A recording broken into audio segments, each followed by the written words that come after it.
Assalamualaikum warahmatullahi wabarakatuh. Sebelumnya terima kasih atas kesempatannya, Cak.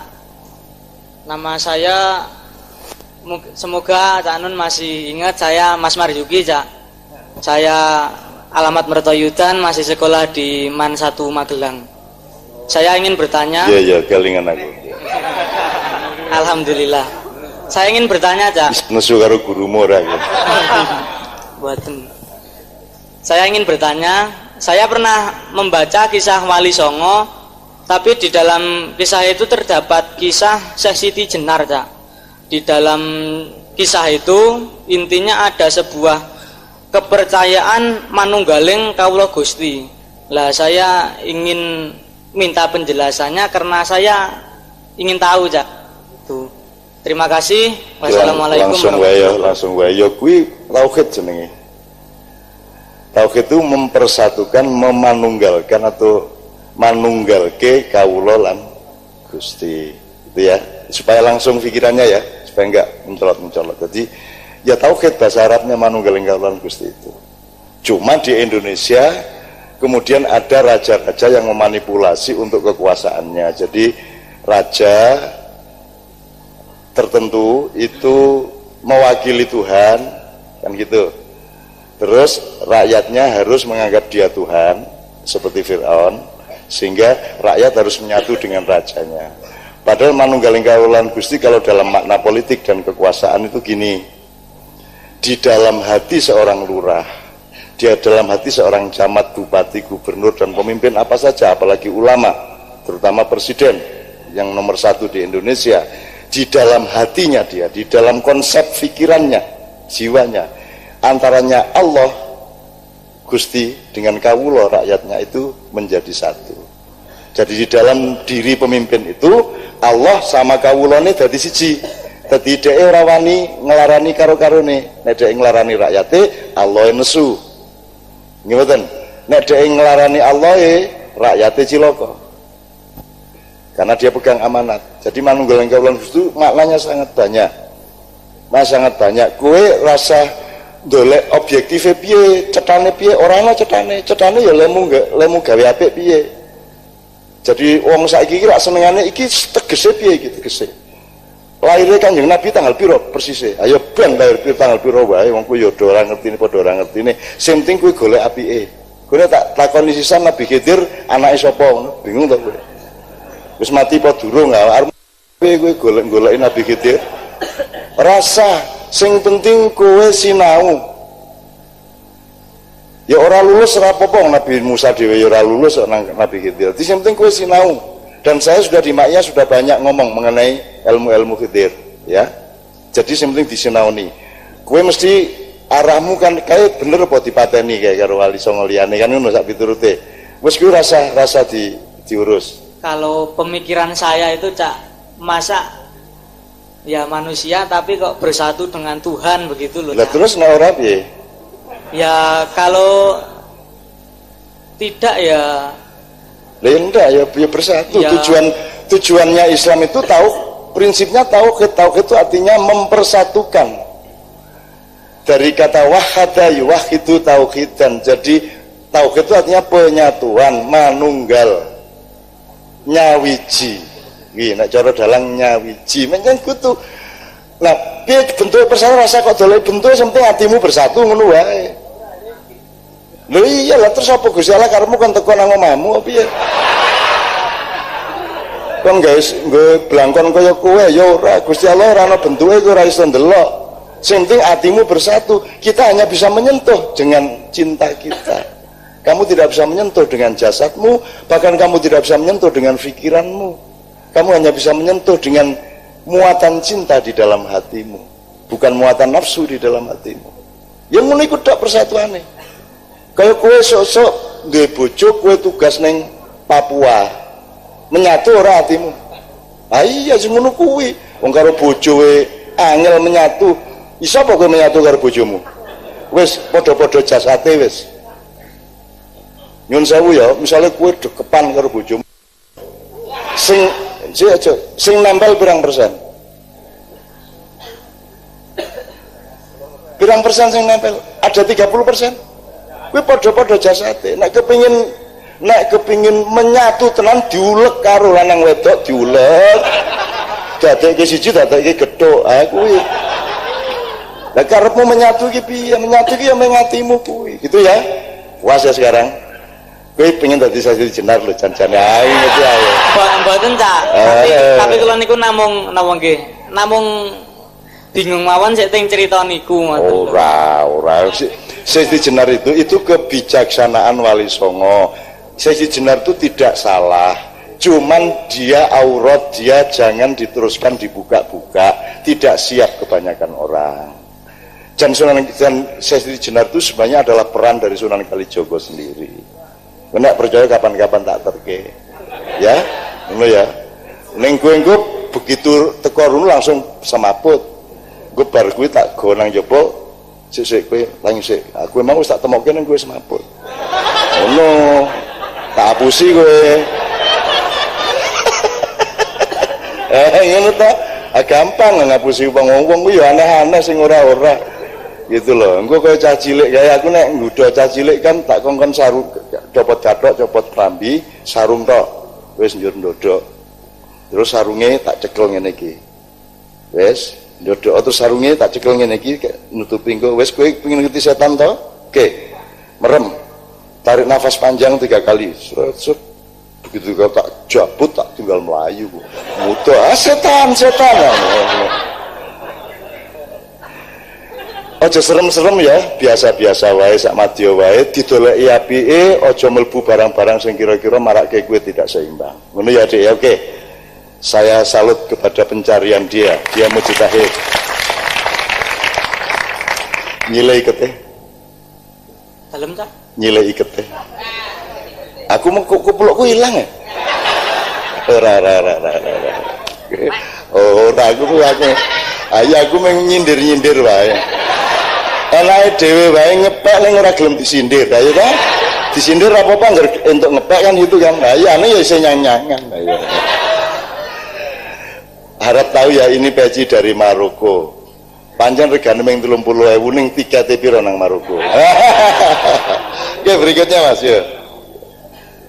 Assalamualaikum warahmatullahi wabarakatuh. Matur suwun dumateng Cak Nun, bilih kula diparingi wedal saha tempat dalu punika. Lan sadèrèngé nyuwun ngapunten Gus Yusuf Cak Nun, kok bilih pertanyaan kula niku rada aneh.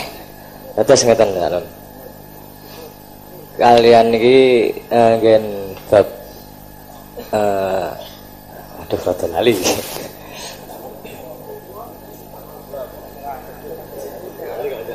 Oke, nek lali berikutnya dulu Mas.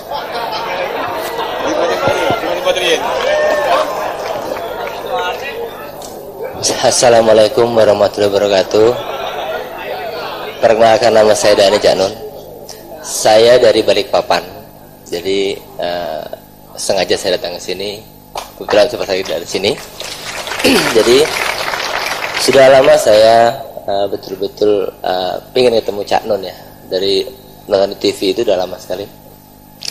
Adapun pertanyaan yang saya sampaikan mungkin saya bisa bahasa Jawa tentang masalah hawa nafsu dan proses pekerjaan kemanusiaan dalam perusahaan saya.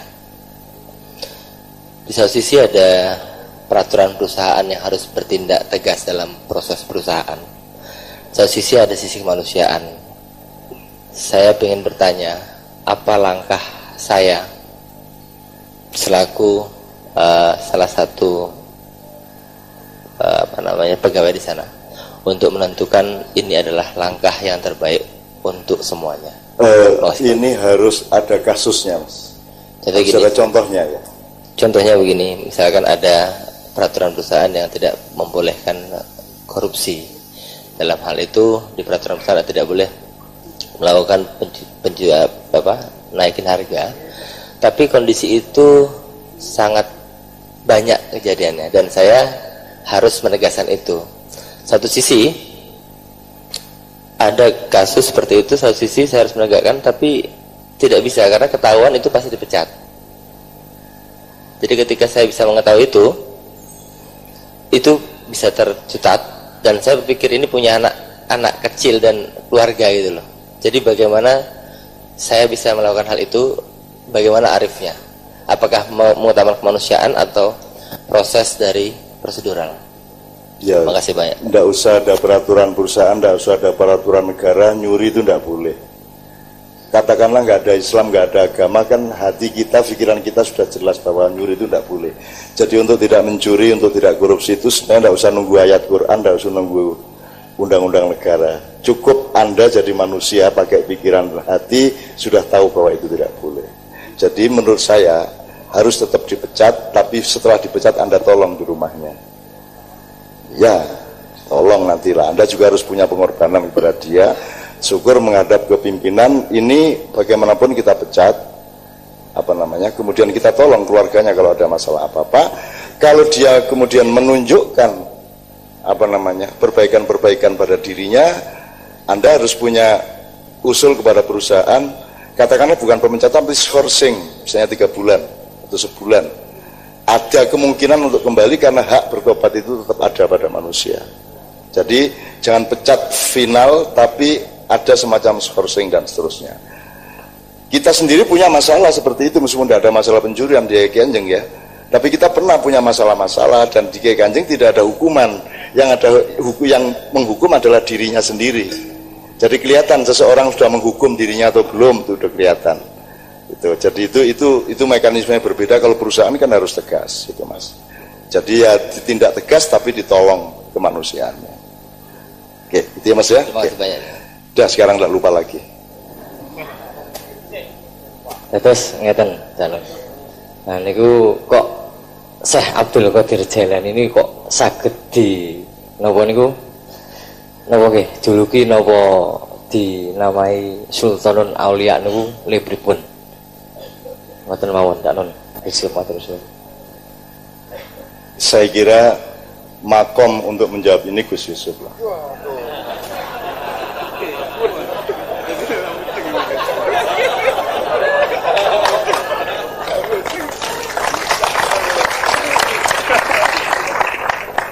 Kula niku kuwatir terus terang nek jawab. Masalahe mangke Cak Nun mesti pungkasane layak riful wali ilal wali. Nek kula jawab soal pertanyaan wali kok ndak dikira wali kula niku.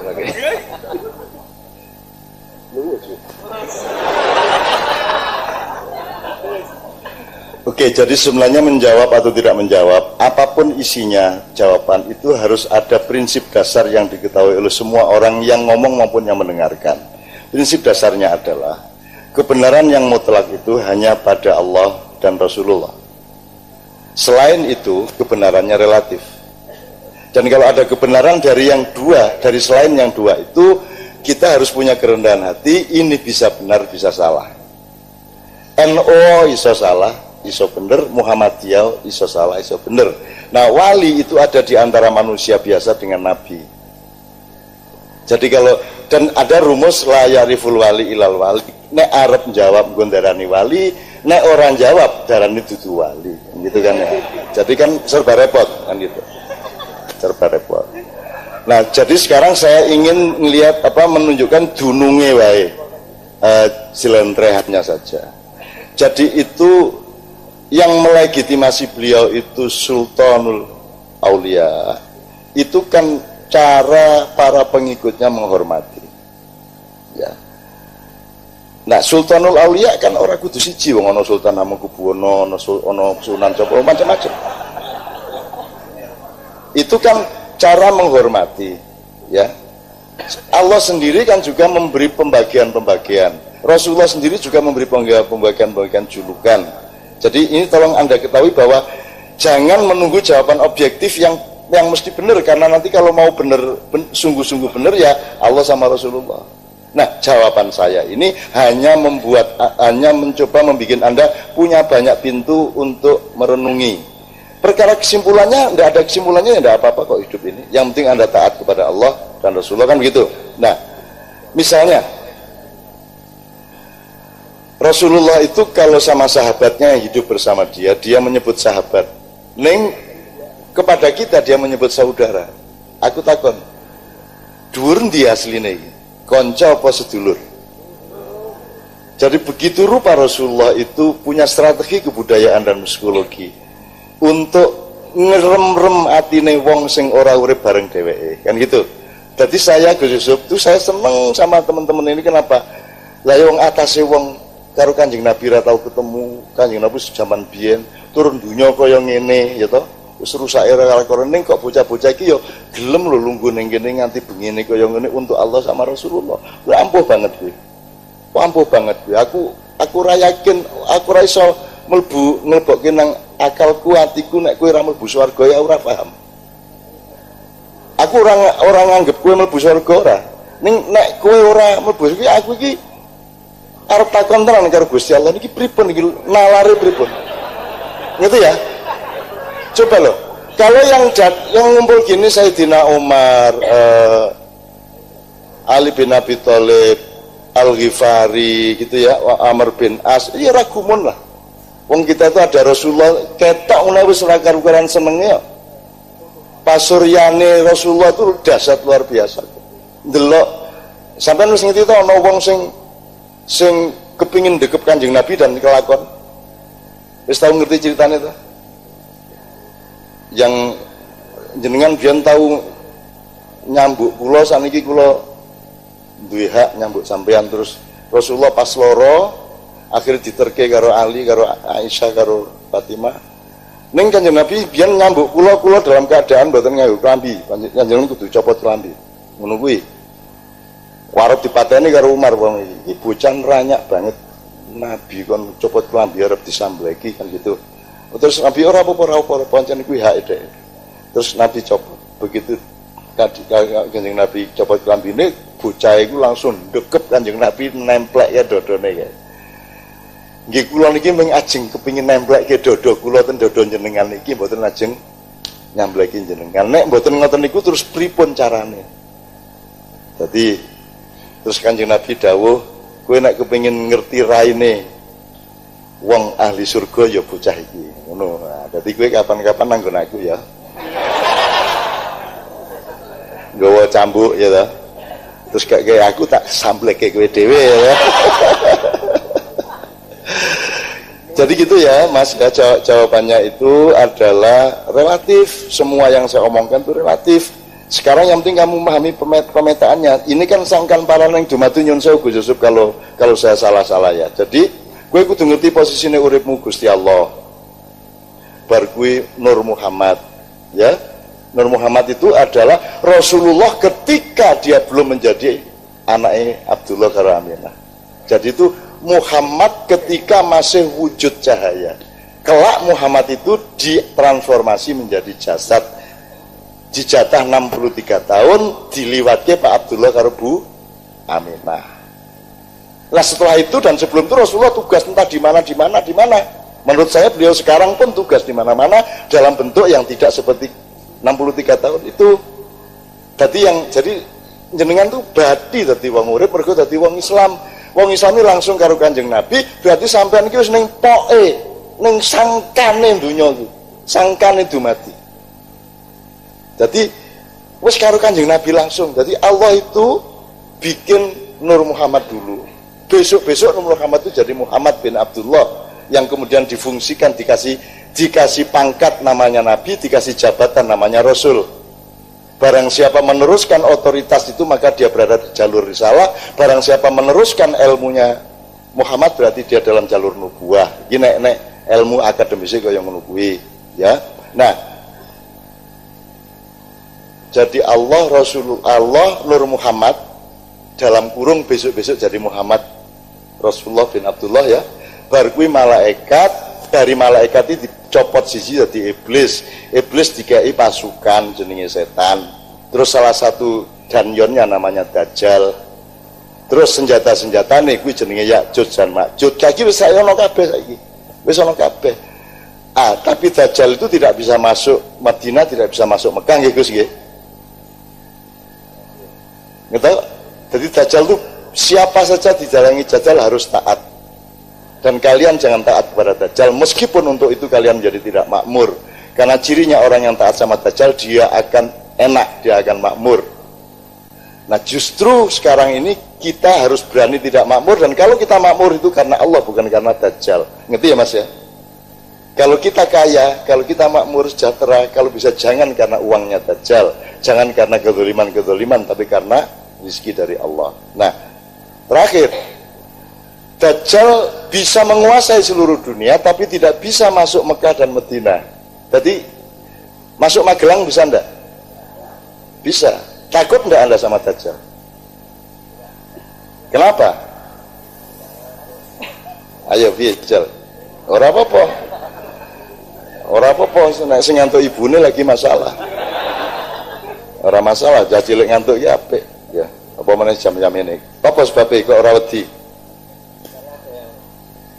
Karena ada yang lebih hebat daripada Dajjal yang kita takuti, yaitu Allah. Oh ngono. Oke. Ya wis ora apa kuwi jawaban ya bener ning kurang titis gitu ya. Oke. Apakah itu masalah hardware atau masalah software? Gitu aja deh, nek nganggo modern. Jadi Dajjal tidak bisa masuk Mekah Madinah, itu software apa hardware? Software. Sekarang asal engkau punya tauhid Mekah di dalam dirimu dan punya muamalah Madinah di dalam dirimu, Dajjal tidak bisa menyentuh kamu. Jelas nggak? Ayo Dajjal rinio, ki ketemu Mekahku, ketemu Madinah. Oh no, nek perlu tantangan. Begitu dia moro melayu kan gitu.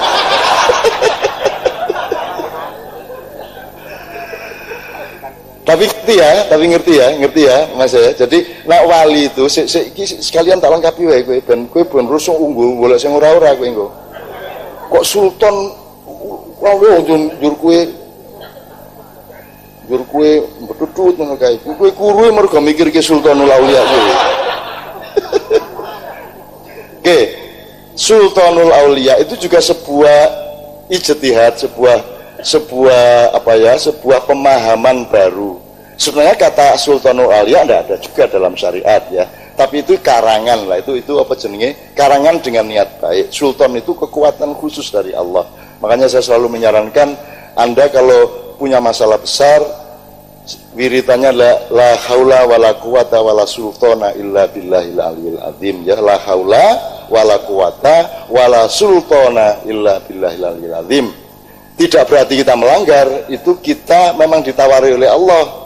Fangfudhu la tangfudhuna illa bisultan, di surat Ar-Rahman juz 27 dibaca, nanti dicari. Nah, sultan itu makanya raja-raja Jawa di zaman Islam juga disebut sultan. Dari Ataturk dulu dimulai kata sultan, karena sultan adalah tawaran kekuatan dari Allah yang ekstra kuat. Sama dengan di Al-Hadid, keris itu nyata karena di dalam besi yang diturunkan Allah ada kekuatan yang sangat dahsyat menurut Allah sendiri kan gitu. Nah, jadi gue tetap orang ngerti gue kok sebabnya apa? Aku ya orang ngerti. Upama aku ngomong, gue meng jariku, ya, saya meng jariku, meskipun gue bener. Upamane lo ya, so gue lagi ngerti. Ngono ya deh ya. Gue yo ngopo lo takon gue lo. Gumun ya naku.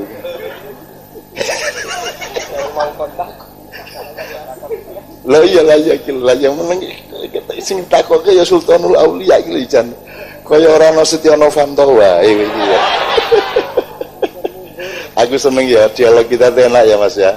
Seneng guyon. Ning aku wis ra misul lho saiki. Aku wis rada alim saiki.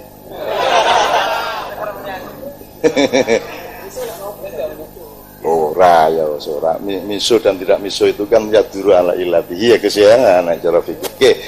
Gus Yusuf tidak mau menjawab tadi itu hanya karena saya lebih tua secara usia, bukan karena beliau tidak bermakom untuk itu. Ya. Jadi gitu jawaban saya. Cukup. Mas, Balikpapan, Anda tinggal di Balikpapan apa di Balikpapan ya? Anda cari buku saya Marquesot itu saya tulis ketika dia tinggal di Balikpapan. Marquesot itu buku ada dua. Marquesot bertutur dan Marquesot bertutur lagi itu saya tulis ketika beliau ada di Balikpapan. Oke, hujan. Kalau gitu berdiri semua. Allahumma sholli wa sallim ala sayyidina Muhammad wa ala sayyidina Muhammad. Kita akhiri, mudah-mudahan Allah mempertemukan kita kembali. Mudah-mudahan kebahagiaan Anda oleh Allah dilestarikan. diabadikan, diawetkan, dan file-file yang berasal dari Allah jangan sampai keluar dari dirimu.